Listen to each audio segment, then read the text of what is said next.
Bet on Bears fans, another edition of the Chicago Bears podcast coming your way. Pat the designer, Adam Abdalla back in the studio with us. Abdalla, what's going on, my guy? How are you? Thanks for having me. Every video is just like you frozen for 4 seconds. Yeah. Hard stare at the camera. Listen, I got one thing. It's now like it's the brand. So I send cease and desist out to everybody else that do it. So, That seems to be the go-to for anybody who's not used to being on the mic. They're like, I've seen Abdalla do this at least once.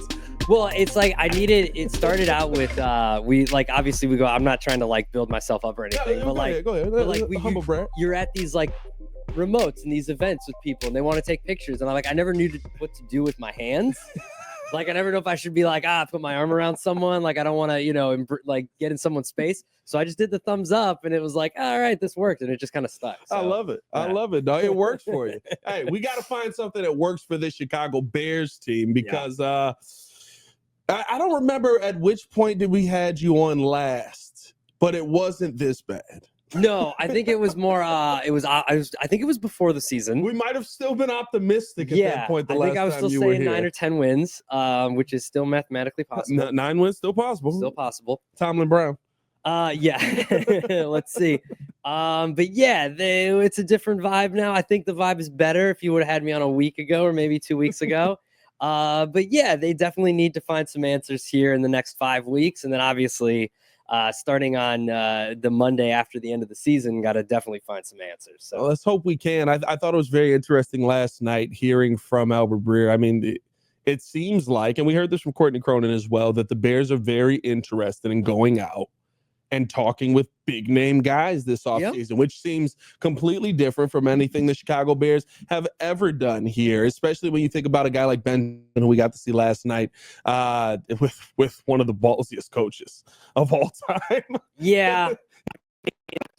I think results are ballsy and reckless are based on results. Oh, yeah, there's a thin line. There's a very thin line. It's like genius and insanity. Yeah, right? I saw someone on Twitter say that if this was college, Goff would have been down and they would have been screwed. I literally, and my brain flipped for a second. I was like, oh, he's down behind the line. Yeah, but no, not in the NFL. Oh, no, NFL, we're good. But we got to see Ben Johnson last night. A big chunk of the conversation around this team has been what Ben Johnson is going to be able to do this coming head coaching cycle. Who's he going to go to? And we actually got some video of Albert Breer talking about his expectations and what he's going into some of these meetings looking for if he's going to come to that team. Okay. So, Albert, when you have the success that Detroit's had, other teams will want to raid your coaching staff. What are you hearing on all that?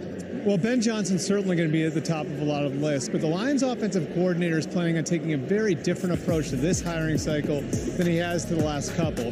He will not chase interviews. If he takes an interview, it's going to be with the intention of actually pursuing the job. And to that end, he has a couple of criteria. Number one, he'll be looking for organizational alignment, in particular between the GM and the head coach. And then he'll be looking for a recognition from the organization of the things that have gone wrong and a willingness to fix them. Yeah, I had no idea we had that pop up. Was it about 50-inch screen behind us? That just shows up out of nowhere. But hearing that, I thought that it was very telling on. Listen, if I'm leaving here, it's only for the job that I want. And when I hear that, while I don't think that it excludes Bears, I do think that when you get to the part where you say, I want to know how you're going to solve the problems, we haven't been very good at that part. Yeah, okay. I got 2 thoughts about that clip that I saw last night.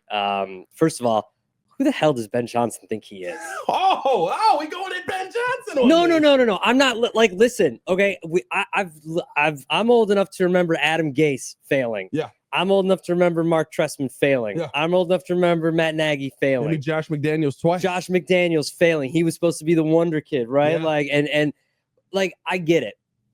You've got the best offense in the NFL the last couple of years. I get it. You're putting up all these ridiculous numbers. Your point differential is insane. The Lions are probably going to lose both their coordinators.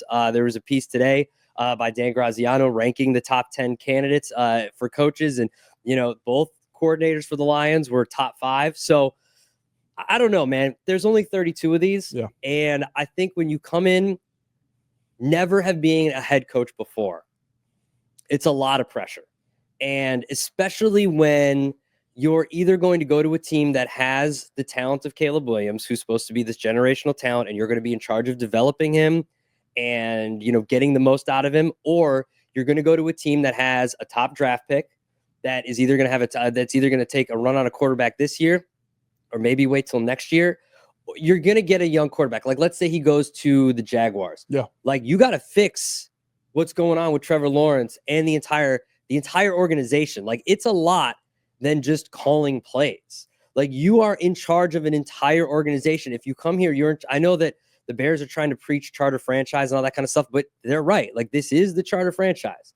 Like, this is, there is a big name attached to that C on the helmet. And to just come in and say, well, I'm going to be interviewing you and asking you the questions. Like, dude, you could fail. Yeah. Like, you could be a horrible people manager. You could lose the locker room. You gotta not only coach the offense, but you got to get the defensive guys to believe in you too. There's a lot of difference between addressing the guys in the front of the room that are on offense that you're like, look at all these crazy plays that we're doing. And I know that play that got the touchdown to Jahmyr Gibbs was nuts and like, it's awesome. Okay. But you got to lead. Yeah. And you're in charge of making those calls, whether or not to go for it on fourth down and making the balls. Like, Dan Campbell is making those calls. Dan Campbell is in charge of that team. They're not as they're, kicking the field goal to win the game. They're not showing Ben Johnson. They're showing Dan Campbell. Yeah. So to come in and say, I get it last year because they hadn't won anything, to say, hey, I'm not going to go. Like, we're going to keep this intact. Everybody's coming back and we're going to try to go win a championship and then I might leave. You haven't won anything yet. This isn't like you're going back-to-back Super Bowls or you're trying to win 3 in a row like the Chiefs. And I know we're not going to get into Matt Nagy coming back or anything like that.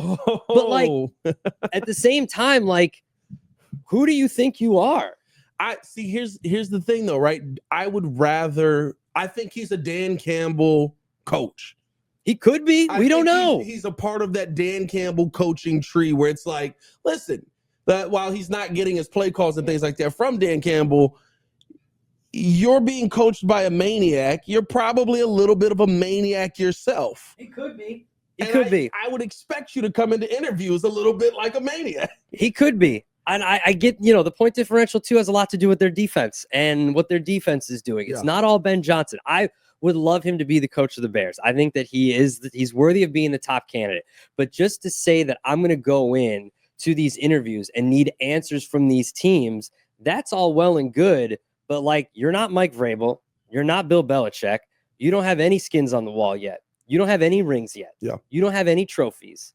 So like, let's slow our roll here because there's 32 of these things and you could easily be the next Josh McDaniels or easily be the next Adam Gase. But see, I think the thing is, right, the fact that he's not going into it with that mindset. Because to me, if you're going in and you're tepid, right, and you're willing to listen to everybody and take whatever job, that signals like, all right, this dude's just trying to get a head coaching gig. Mm-hmm. Like, he knows he's the best candidate out there right now. He knows that everyone is looking at him because just about every team is going to be in a quarterback position. I mean, you look at New York, both New Yorks. You look at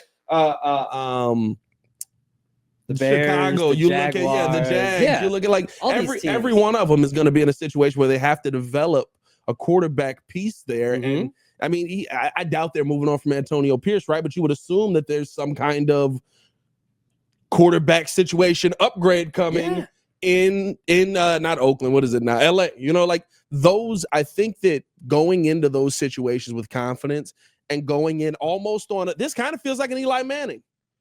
Yeah, where you're going in and going, hey, look, I get it, but you guys inherently suck. And everybody looks at the Eli Manning situation and goes, wow, it really worked out for him, goes to New York, Chargers still haven't won a ring. Exactly.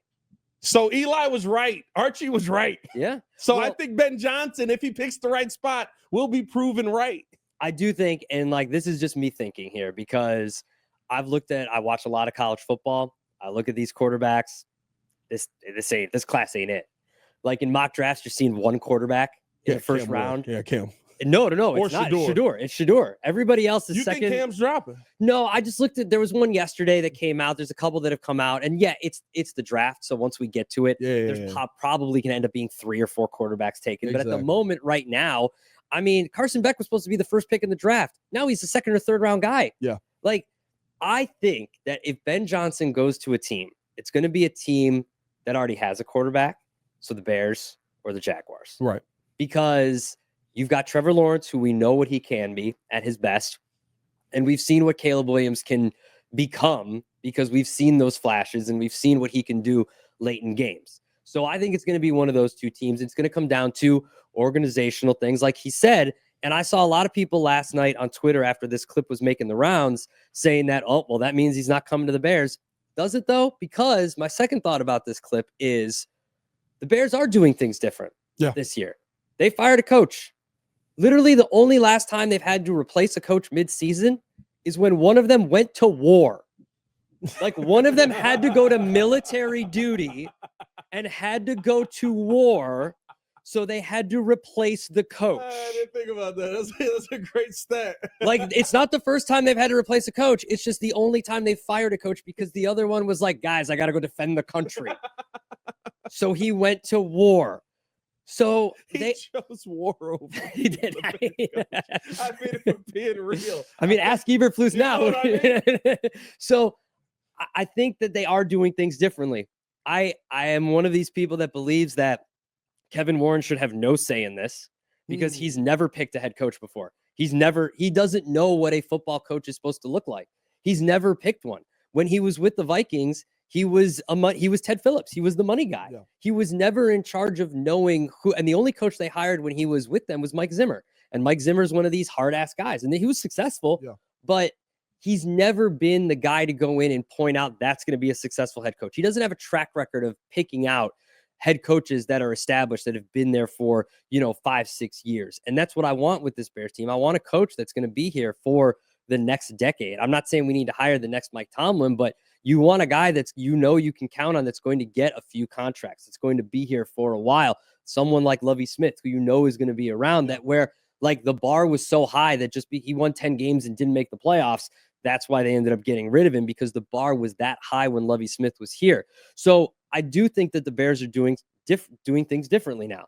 I think that they are willing to accept that the locker room was lost. They're willing to accept that, that Eberflus wasn't going to be the guy moving forward. They probably should have done it a year earlier, but they are doing things differently. So I don't think that clip and that knowledge that we have from Albert Breer about Ben Johnson completely takes the Bears out of the running the way most people were thinking last night. Yeah, I think what's tough is with Ben Johnson, your situations are you go build it from the ground up or you go to something that's already set. The problem is the things that look set aren't great organizations for you to be making this statement of, I'm coming to interview you about how you're going to fix it. But what, you know what I mean? The teams that are going to need head coaches, like the 7 or 8 teams that need head coaches every year, are dysfunctional because they need a new head coach. No, but like, I think it's not even just the head coach though. It's like, you're going to interview the team and say, how are you going to get out of this problem?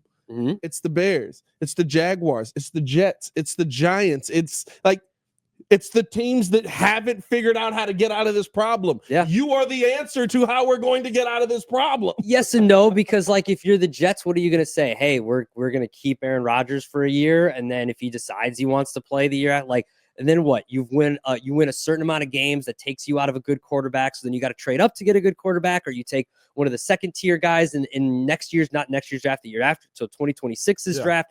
Like there's a lot of question marks. If you take the Giants job, if the Giants job becomes available, we don't even know if it's going to be available yet. Dabo might stay. Okay. You've got a top pick. Okay, cool. I don't like any of the quarterbacks this year. So what? We're going to suck again for another year? I'll take my chances next year. Yeah. Like if you go to let's say they want him at the Cowboys.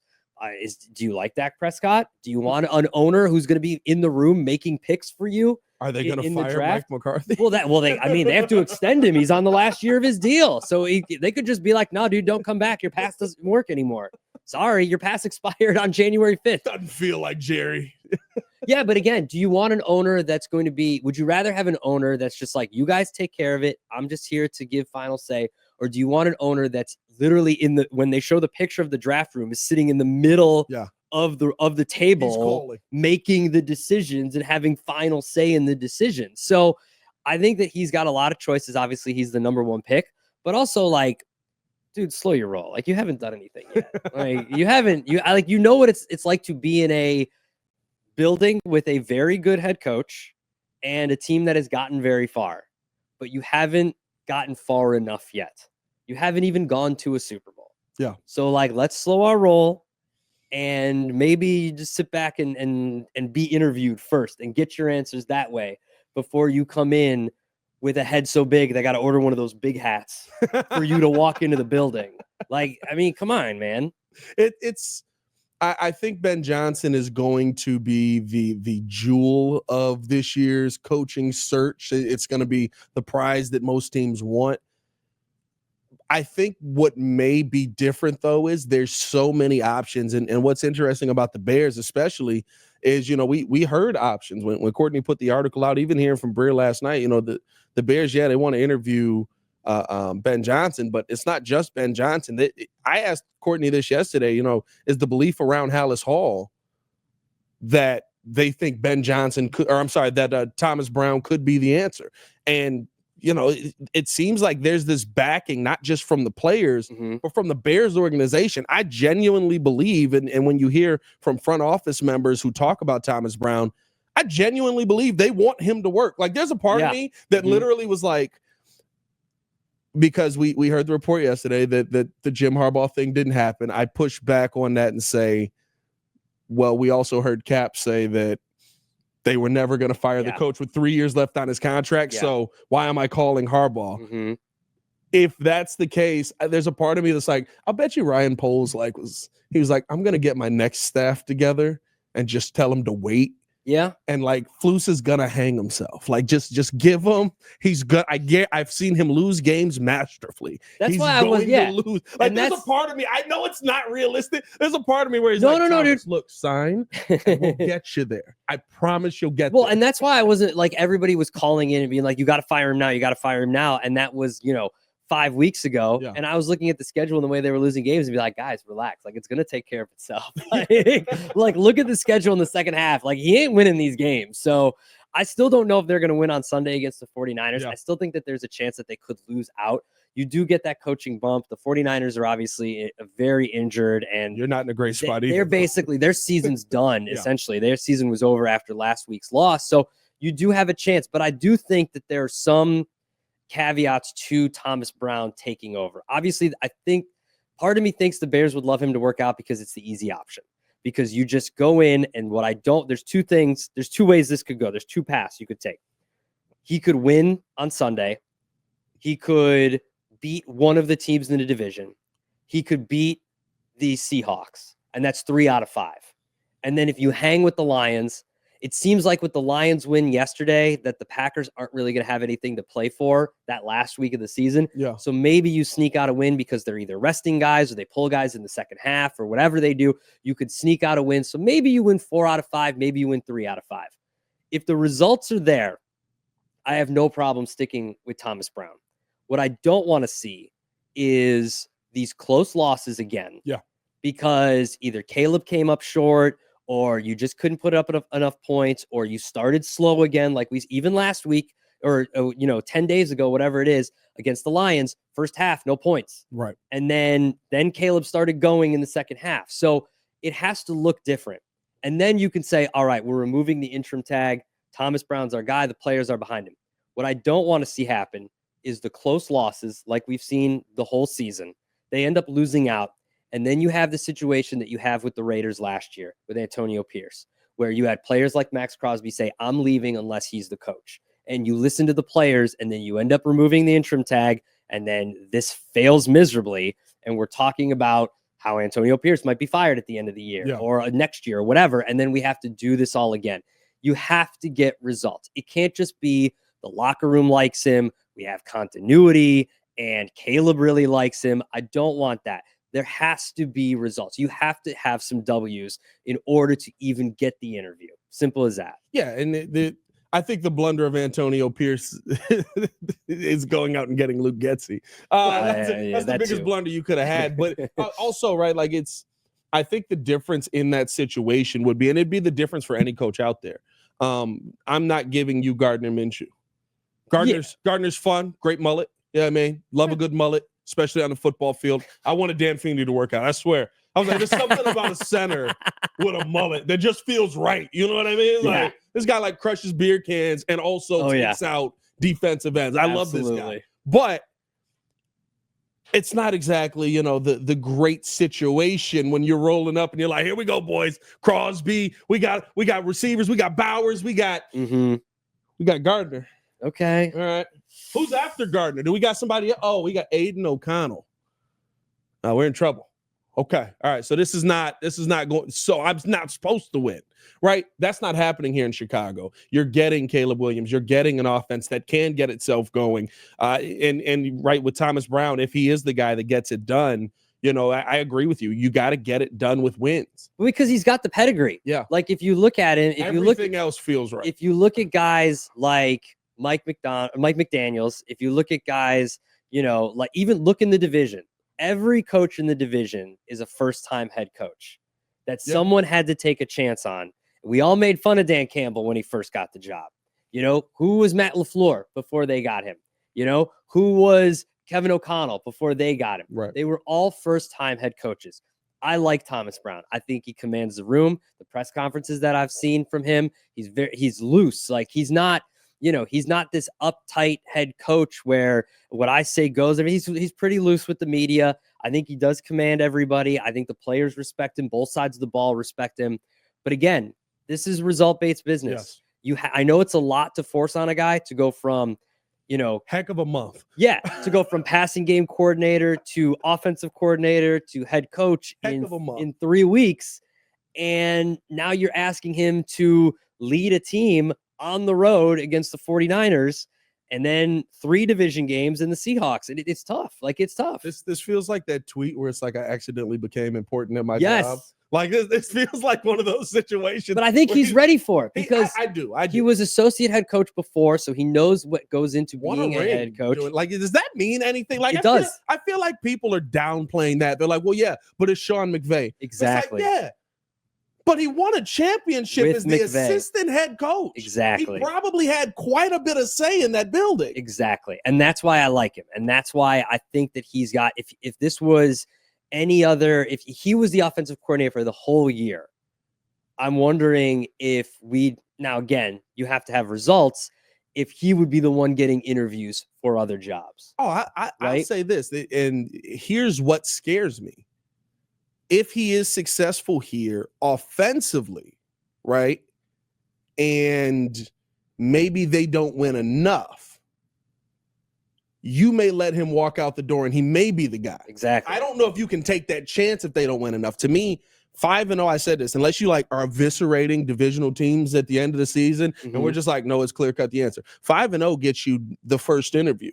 You're at the top of the list. Oh yeah, I mean, I'm bringing you back in. I'm not saying they're not going to do everyone else. I'm not saying they're not going to do any other interviews, but if he goes 5-0, like if he goes 5-0, I'll sign him myself. I'll walk up there and I'll just be like, "Excuse me, Kevin, can I get in here real quick?" Well, the other example is he might not be ready for this. Dan Campbell had the same situation. He actually had a lot more games. He had, I believe, more than half the season when he took over as an interim head coach before. And he won 5 games. Is that in Dallas? I think it was Miami. Is that Miami did that? I think it was Miami. I don't remember. I do remember that. I do remember. We'll get Tony Reale on it to fact check.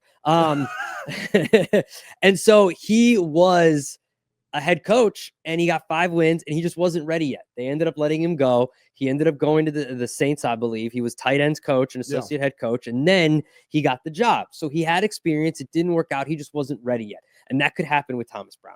I want him to be the guy to be ready for this. I want them to win because I think he's the guy that could be the next guy. Yeah. But again, he just might not be. He's super young. He just might not that has anything to do with it, but he could just not be ready to have all of this thrust on him in the span of 3 weeks. And that's fine. Like, I think eventually Thomas Brown will be a guy. Yeah. I don't know if he's the guy for the Bears right now. I hope he kind of is. Because then, everybody's got to be the first sometime. Everyone's got to be someone's first head coach. And you don't know until you know. Like we said 20 some odd minutes ago, however long it's been.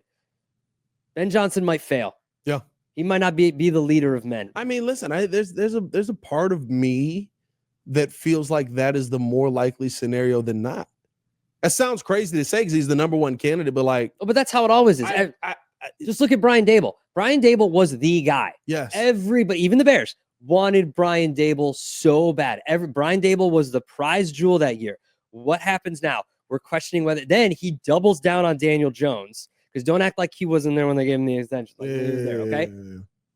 Now what? He might be on the street and he might have to go back to being a coordinator somewhere. So I would take the guy. Of course, I take him to be the coordinator. I don't know if I'm taking him to be the head coach right now. I see a lot. I don't know, man. Listen. I do agree because this is the thing. The part that he had to do, that's taken care of. I got Caleb. Yeah, I got the answer. But he also liked Daniel Jones. No, for sure, right? Wrong choice. Yeah, you don't get a choice here. Yeah, this is your quarterback. Yeah, well, I think a lot of people go make this quarterback be good. I think as far as personnel goes, it's going to be the most desirable because of Caleb. I think because of an organizational standpoint, Jacksonville might be a little bit better just because Trevor Lawrence is there. So, like, I would rather have Caleb traveling to London. Well, I mean, into that at all? Like when you're making a decision, like, no, go every year. Well, twice too. I mean, you got to stay there. You got to go there and you got to stay there for a week. So I don't know. I mean, listen, there's only 32 of these, so he's gonna get his pick, and he's probably gonna. I think he's still gonna pick one with an established quarterback. Like not having to pick one in the draft. I mean, so I know Caleb's still. I mean, listen, Caleb's only his rookie year. He's not established yet, but someone that has a quarterback already in place. Should Caleb have a say in who the next head coach is? Should there be a conversation of like, hey, like, how do you feel with Thomas Brown? What's the vibe here? Well, I think we'll know this. I think we'll know with Thomas Brown for sure because he's already talked about him glowingly. We already know that. As soon as he was made offensive coordinator, the communication got better. Yeah. They established that line where they could just talk to each other. And again, what's that going to look like now that Thomas Brown is the head coach and not just in charge of Caleb in the offense? He's going to have a job to do while in late game situations, what they need to do on defense. Not that he's calling defensive plays or has a say in what's going on defense, but he's got to manage a lot more than just Caleb in the offense. So I think that Caleb will have his say, but I don't think you're presenting like 3 options to Caleb and then he's going to be like, I like this guy more than this guy. I think it's going to be a feel. Like you already know he's got a good relationship with Cliff Kingsbury. Yeah. You already know he's got a good relationship so far in 3 weeks with Thomas Brown. I'm sure he would get along with Ben Johnson just based on what we've seen them do offensively. I think the only time he's going to have a problem maybe is if they bring in a defensive minded head coach. Yeah. If they end up going with someone on Flores defense, But then I think it matters who he's bringing in as his offensive coordinator. Does Brian Daboll get fired and then he becomes the Bears offensive coordinator? Does that happen? There's a lot of options here of what the Bears could do. Does Mike Vrabel bring him in if Mike Vrabel is going to be here? What do they end up doing? I think Caleb shouldn't have a say in the head coach. He should have a certain amount of input. Yeah. I don't want him in on interviews, obviously. I don't think there should be a part where he sits down with the candidates and like hashes stuff out. I think you just have to have a knowing of what Caleb is going to do. And I think that you kind of know it's Thomas Brown, it's Ben Johnson, it's maybe Joe Brady, it's, Cliff Kingsbury. Yeah. I don't want Cliff Kingsbury. I don't. I've seen him fail. So man, let me ask this. I keep seeing Cliff Kingsbury's name pop up. When have we seen him be successful? First half of seasons. Like I'm thrown off by this because everybody keeps going, yeah, Cliff Kingsbury's in there, man. He's one of, and I'm like, hey, he didn't win in college. Mm-mm. He came to the pros when we were all like, didn't this dude not win in college? Mm-hmm. He had a season, 11-6 season. Mm-hmm. Immediately got destroyed in the playoffs, and then had a losing season the next season, right? Had a losing season, and I think Kyler got hurt that year, though. Okay, I think that's coming off of gets hurt end of the 11-6 season, doesn't come back to like the middle of the next losing year. So that plays a big part in that. But like, I'm trying to figure out like where, and I'm not saying he can't come back and be successful, But like people are talking about him like he's a top 5 candidate. And I think it's just because of the connection. And I've obviously talked to Chris Bleck a lot, Bleck and Abdalla, weeknight 6:30 to 8 o'clock. And he's a huge USC fan. And like Cliff Kingsbury was an offensive analyst at USC. He was basically who was the Bears brought on last season. Was brought on to basically just look ahead at defense. The former coach. I know who you're talking about. The former Vikings Lions coach. Yeah. No, it wasn't Zimmer. No, it might have been Zimmer. I thought it was Zimmer. I thought it was Zimmer. Don Zimmer? Mike Zimmer. Mike Zimmer. Don Zimmer, baseball guy. That's true. Got punched. Yeah. Pedro knocked his ass to the ground. Great. I love it so much. But yeah, like he wasn't, I don't know how I've heard from Chris and other people there that like, it's not like he was working with Caleb every single day. He was coming up with concepts for the offense. Yeah. He was coming up with things. And like, look at what I know Cliff Kingsbury's gone and Caleb is gone. And look what USC is now. They're bad. Yeah. So it says a lot about Caleb and it might say a lot about Cliff Kingsbury, but I wouldn't want him. I don't think he has control of a program. I don't think he has control. He's got control of an offense, but I don't think he has control of an entire team the way that we'll see if Thomas Brown does for 5 games. We know Mike Vrabel has. Yeah. I don't want Bill Belichick, but we know he can do it. And then we'll see if we know Brian Flores has been a head coach before. Yeah. But again, then you have to find an offensive coordinator. So I just don't want Cliff Kingsbury. I've seen him fail too many times. I think the two that are Cliff Kingsbury makes no sense to me. Belichick's the other one that maybe I'm a little concerned with. I don't want Belichick. But I do think Caleb would do well with him because he idolizes Tom. And he speaks to Tom a lot. And I think he'd be like, this is Tom's coach. I'm learning from Tom's coach. But on that McDaniels probably comes in again. Is this another Josh McDaniels? But then you don't have to worry about him leaving, I guess. But they did say on that same broadcast that they believe, and I believe it was Tom Pelissero that said, that he believes that if Belichick is taking a job, it's a job that's not open yet. Giants. He's taking Is he returning to the Giants? He's got 1,000 connections to the Giants. You heard it here first. Bill Belichick will be the coach of the Giants. That'll be interesting. Hey, man. We appreciate having you on the pod, dog. Thanks for having me. Anytime, man. I love when you come through. We got to maybe not space these out so far. It was like the vibes are great. The vibes are horrible. Oh God, this sucks. I feel like we did this last year as well. But no, man. Listen, it's going to be interesting. Let's hope that Thomas Brown just proves everybody's dreams right, and that he is the amazing head coach and turns into Tomlin Brown. We got to stop with that, though. Everybody keeps calling him Mike Tomlin. I'm just like, bro, just because he's black and has a beard and talks in soliloquies sometimes, does not make him Mike Tomlin. I don't think Tomlin is letting it drop that he lost 20 pounds in the last 3 weeks or something like that. Like, I think young Tomlin might have. Young Tomlin maybe. Well, he might be a young Tomlin. Might be a young Tomlin. And that's not. Listen, it's not a bad thing to be compared to. My favorite. It's a great thing to be compared to. My favorite thing is everybody's like, he wins the press conferences. He reminds me of Tomlin. I'm like, have you guys watched Tomlin press conferences lately? He leaves them very abruptly. Well, that could happen. I mean, listen, when you've been a coach for as long as he has, you don't have to tolerate it. But I think, Thomas Brown he's a little more loose. He can put up with it a little bit. Oh, man. Love when you come on, Adam. Hit that like button, subscribe to the page, leave a 5-star review. Y'all know what to do. Make sure that you guys stay tuned in with Adam Abdalla on all social media. And, of course, on Bleck and Abdalla 6 to 8 every Monday through Friday on ESPN 1000. Y'all stay safe out there in Chicago. Back on. One love. Sport Path the Designer. Back at it again. Peace.